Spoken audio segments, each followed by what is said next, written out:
This portion of the vest setup is where I'm going to show you how and what I put inside the vest to build it up. So my main interfacing that I use is a hair canvas. It's a lighter weight. It's called Blue Edge because when you buy it, it comes by the yard and the finished edge has a blue thread. The other stuff I use is called a P15 Pellon. It's kind of just a spongy Pellon. You just want something that's thin, that has a little loft. So if you get this or if you get something else, I use this on the collars, around the armholes, someplace that I want a little extra cushion.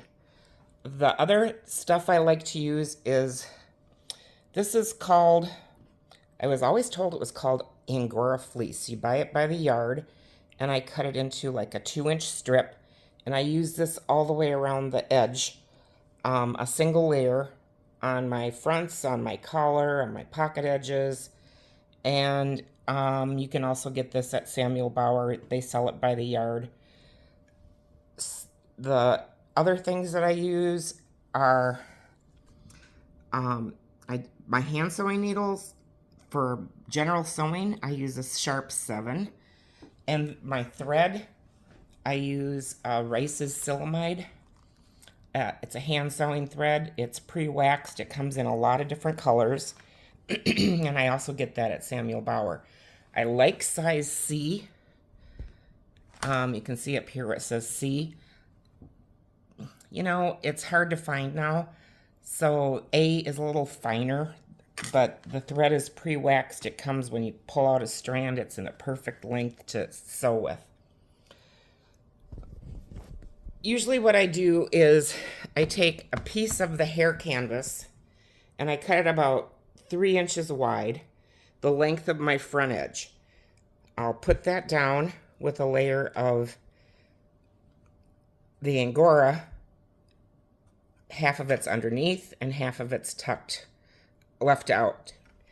I stitch that down along the front edge all the way up to the top where the collar starts, and I do usually 3 rows, and that keeps that nice and straight. The next thing I do is I do my pocket, and I cut a strip that's, I don't know, maybe about the same width, 3 inches, but I cut a slit in it, and I pull my pocket up through that slit, and then I do a row of stitching on each side of the pocket. This is the back side of the pocket. The front side of the pocket gets a piece of fleece on the inside edge there, because the pocket's going to fold back towards the front. I'm going to stitch this down around the outside to secure that. But this fleece helps keep that front edge of the fur from getting a lot of wear. It's cushion. It's going to keep the fur on the front edge of the coat, on the pocket edge. I use it around my armholes. It's going to help keep the fur from wearing off because it gives the fur a little cush. Now, when you do your pocket, after you've got it stitched down, you want to fold it to the front, and then you're going to take a double piece of, I usually use double thread, and I've got this side completed. So I just tack it at the top corner, have this flat, and I stitch it around about 2/3 of the way, usually so it's like even with the bottom of the pocket opening on this side, because you want the very bottom of your pocket left free. Now, then on this side of the pocket, I tack this down for probably about 1.5 inches from where the pocket was sewn on. After I have that step done, the pocket is, we're going to turn this and I'll show you the other side of the pocket. So after I have that pocket stitched down, then what I do is I come back to the front side of the coat and I stitch that grosgrain ribbon down. So I've got a nice edge here, and I just stitch that down with kind of like a long running stitch. So I'm catching that hair canvas underneath, and then your pocket gets a real nice finish. So, you know, it's a longer, about a 1/2 inch stitch. You're just catching that to keep the pocket from getting all mushy. So after I've got the pockets done, then I can work more on the rest of my coat. So on this one, what we did was we did a drawstring, and I marked the line on my drawstring, and I went up from the bottom evenly across, and I found that waistline. I put in that little slit, and I made my buttonhole. I put a piece of grosgrain ribbon on each side of that when I sewed it by fur machine.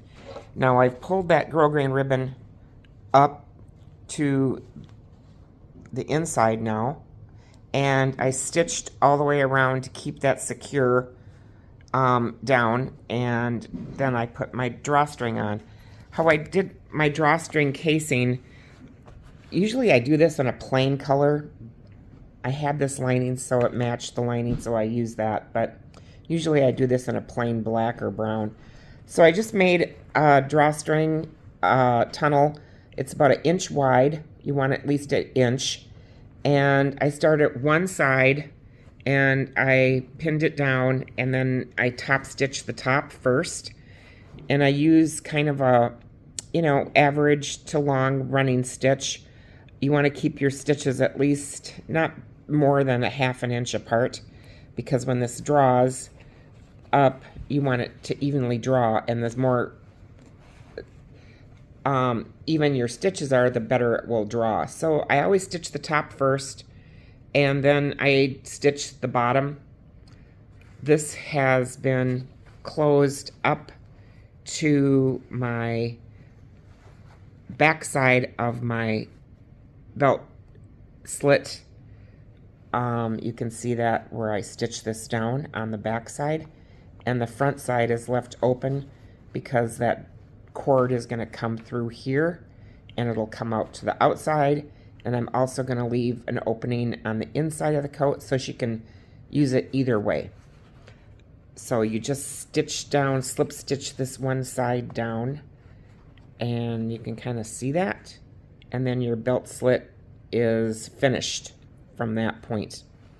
Now, what we did after I got my fronts done, I put on my fasteners, and I did put this on the form, and I knew where my waistline was, so I do a hook at the waistline and about 6 inches above. Usually it hits the bust line quite nicely, and then 6 inches below. So I put my hooks in. When I do my hooks, I just make a little slit, slide my hook through. I stitch that slit like a little sandwich. I stitch that back and forth, shut. Then I take the flag end of my hook, and I securely stitch that down with a couple of stitches all the way around. And I use a piece of hair canvas underneath that, because that's going to give the leather here good support. There's going to be stress on this hook. That's going to keep that hook from pulling out. So I did 3 of those, and then I came over to this side, and I also did 3 rings. So your ring sets right in the edge, and I cut a little slit, put that through, again sandwich that, stitching back and forth, and then I took the tail end and stitched that to the facing side of my front, because it secures good to that spot. I want to show you how I finish my fronts down. So what I did was I pinned this portion, and I started at the hem, and I come up, and I pinned it probably maybe about 1/2 inch from that turn line that's there. And I just take a running stitch where I'm catching the canvas underneath and maybe a little bit of the leather. And my stitches are about an inch, inch and a half apart. But I only, I don't catch much of the fur. I can feel that with my hand underneath. And that's going to keep my front edge secure. I'll put in 2 rows on this. One here where I've got that line already started, and another one. And then my final edge, my final one will be where I have this, that seam binding tape, and I'll stitch that down just like I did my hem. So my hem I only turned a half an inch. I stitched that seam binding tape down and went all the way around the perimeter of the hem, so you can see how I did that. If this were a deeper hem, I might take a strip of that blue edge canvas and I cut it on the bias, and I maybe do an 1.5 inch wide to 2 inches wide piece, and I'd lay that down first, tack that down, then turn my hem up, and maybe do an inside stitch like I did my front edges. But this is just a small little turn on this. It's like less than a 1/2 inch, so that wasn't necessary. And next I'm going to show you how we did the collar. When I set up the collar, I again use a piece of that hair canvas as my base layer, and then I used a piece of that P15 Pellon on top of it, with the outside edge getting that Angora fleece, again sandwiched a little bit under, and then the top edge is free.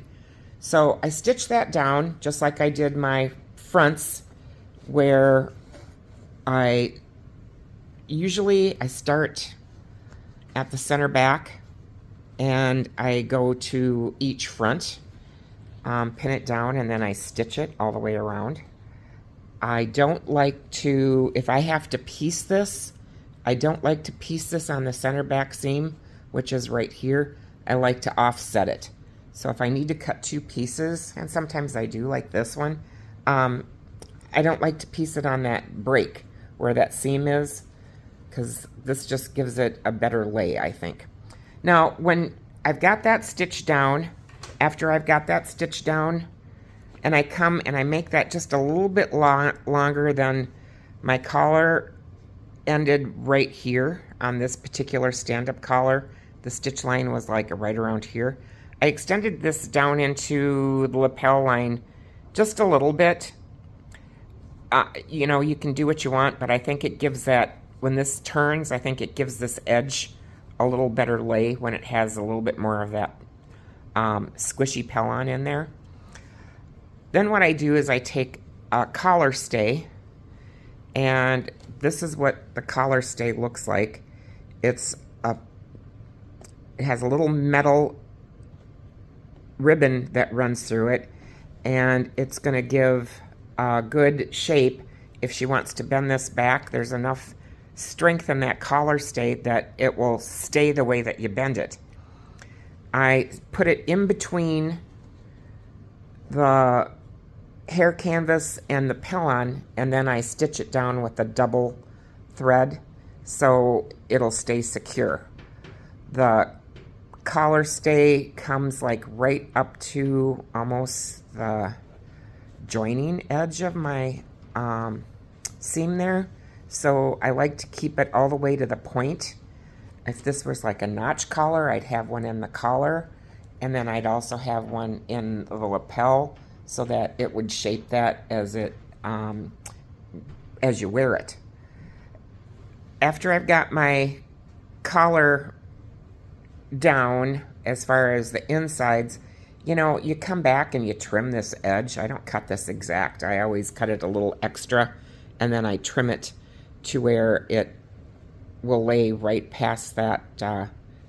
There's the seam edge where it was joined together. So it's just going to be just about right, even with that. And if I come over the neckline edge of the coat on the inside, I trim it to there.